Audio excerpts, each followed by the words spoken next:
going on, people? Well, NFL fans, just congratulations first of all to the Seattle Seahawks. Pigpen, in particular, biggest Seahawks fan on here who's been on here the longest. I know there's more of you, but Pigpen in particular, big shout out to him. I know somewhat this YouTube community's retired, but he's been on here the longest. He's been repping the 12th man for the longest time before they called them 12s. Uh, so big shout out to Pigpen. He's been experiencing a lot of good things lately, at least in terms of 2 championships in the last 3 years. One being a non-football one, but all right, I'll keep that aside. The Seattle Seahawks, though, biggest championship win in a while in terms of points. They embarrassed the Broncos, and I couldn't be more happy. There's only one team to lose 5 Super Bowls in the NFL history. So Denver, congratulations. Really, though, this was just a statement. The game ended, or pretty much when it started. The opening safety, that was the game in a nutshell. Obviously, the game wasn't over when it was 8-0, but Seattle dominated that whole game. If they scored touchdowns at the beginning, this would have been even an uglier blowout than what it really was. Probably the biggest letdown you would see from an MVP. I mean, Peyton Manning was the MVP this year, coming off a record season. Still pretty amazing to think this was his year where people are saying the window's short, this is his chance, and Seattle's defense. I said it in my pregame video, I had Seattle winning this game, and I had them, you can look in August, I had the Seattle Seahawks winning the Super Bowl. This is the first time I've called a Super Bowl champion from the preseason. Seattle was hot at the end of last year, and all because of Russell Wilson and the defense finding themselves together. There was just one bad mistake in Atlanta that's prevented them from doing something there, but this season, they were even better. It was ridiculous how loaded this team is on defense. Rotated guys in and out on the D-line.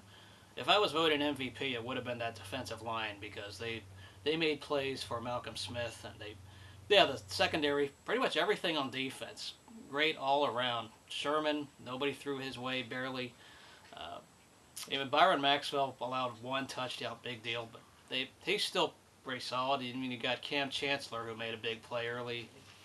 That whole Legion of Boom. I mean, those guys, with the exception of Walter Thurman, they're all under contract next year. The 10 out of 11 starters on the Seahawks defense are under contract next year, with the exception of Michael Bennett. So they're going to be loaded on defense for another 2 to 3, maybe 2 more years. Especially, they're not going to get to keep everybody, but they've drafted so well, so homegrown, and most ridiculous defense ever I've seen in a while. The biggest blessing in disguise, and if you're a Seattle fan, you know what I'm talking about, is KJ Wright being injured against the 49ers. Malcolm Smith had to come in when Wright was down, and he filled in well, even in that game in Week 14. He stepped in as the outside linebacker, and he's done nothing but amaze. Obviously, he's got the 2 interceptions, most known this postseason. That interception all but ended the game, obviously.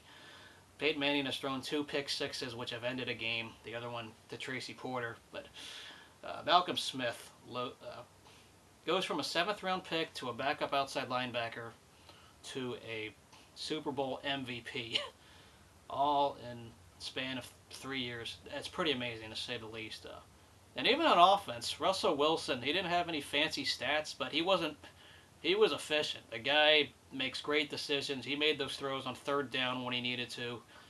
People questioned their wide receiving core early on, and I thought their offense was kind of up and down. They didn't run the ball as well, but man, were they able to throw the ball and make 3rd down plays when they needed to. I mean, those were some backbreakers that really set the tone offensively. They didn't get into the end zone until later, but turnovers, defense. I just thought Peyton was going to choke somewhere, and that's why I had Seattle's defense winning.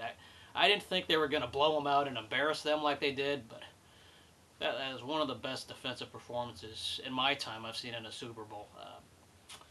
A lot of deserving people. First of all, hey, on a couple ex-Raiders, Zach Miller, Tom Cable, I'm very happy for those guys. I'm also happy for Derek Coleman as a UCLA person. Happy for Derek Coleman.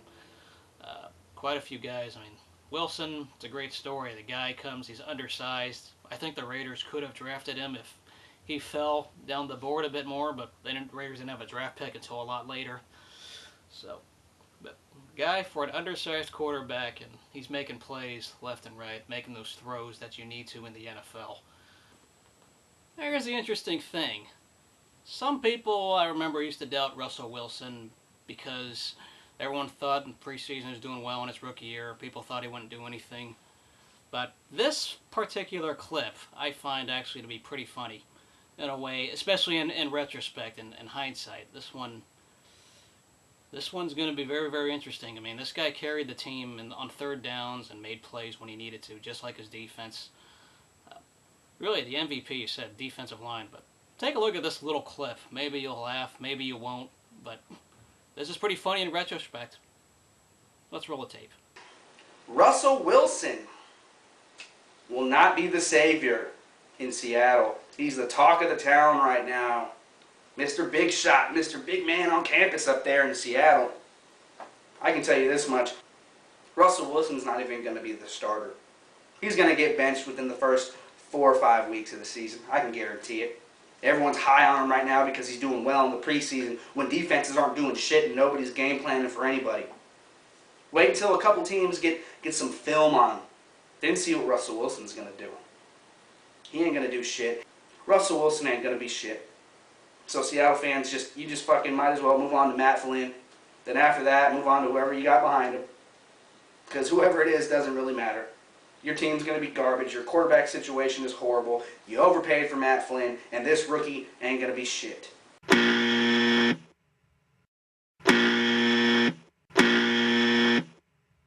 He doesn't have the greatest of weapons, but he makes them look pretty good. Guys like Doug Baldwin. And even Percy Harvin, a guy that they only ran the ball to him a couple times when they were big, and then he makes that huge touchdown to start the second half. I mean, that is the most expensive touchdown you're ever going to see because that was the only one he had this year. He didn't play many games, but I don't think Seattle cares. They spent a lot in free agency, or in this case they traded for him, but that definitely all but secured everything. Once again, though, congratulations to Pigpen, the biggest Seahawks fan on here, who's been here the longest. Also, Dicer67, even though he's retired, he's another longtime Seattle fan up here. So, yeah, congratulations. Also to Sportsnet04, a couple other personal friends. I'm happy for them. I know they were former AFC West rivals, but that's in the past. I don't really hate the Seahawks. They probably hate us for 1983, but it's the first title in Seattle since 1979. It's going to be a very, very interesting offseason to say the least, but Seattle will be the preseason favorite next year. They have so many weapons coming back, and if Pete Carroll and everybody keeps drafting well, who knows what could happen, but it took Pete Carroll 4 years to win a Super Bowl, and he built his own team. This is his team with Schneider, just drafting players. Amazing. So it's kind of cool when a villain like Richard Sherman, who one of the best corners, if not the best corner in the game, he goes kind of unknown a few years ago, and then he's now the best corner. I mean, everybody wishes they would have had him on their team. You're lying if you did say that.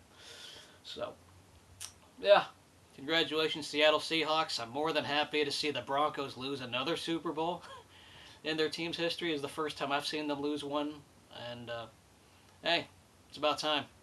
It's about time I can see the Broncos suffer, even though it was till the very last game. So they're going to be back. It's going to be dangerous, and the Raiders will have a dangerous schedule ahead. But congratulations, Seattle Seahawks, once again. I know there's always going to be bandwagon fans on every team, any winning team. So I'm not bothered by that, but I'm just happy the individual Peyton Manning fans aren't happy. Tennessee Volunteers, you're an exception, but still, don't like individual fans as much as team fans. So, yeah, there's bandwagon fans both weeks, guys. I've accepted that. So, congratulations again. See you guys later.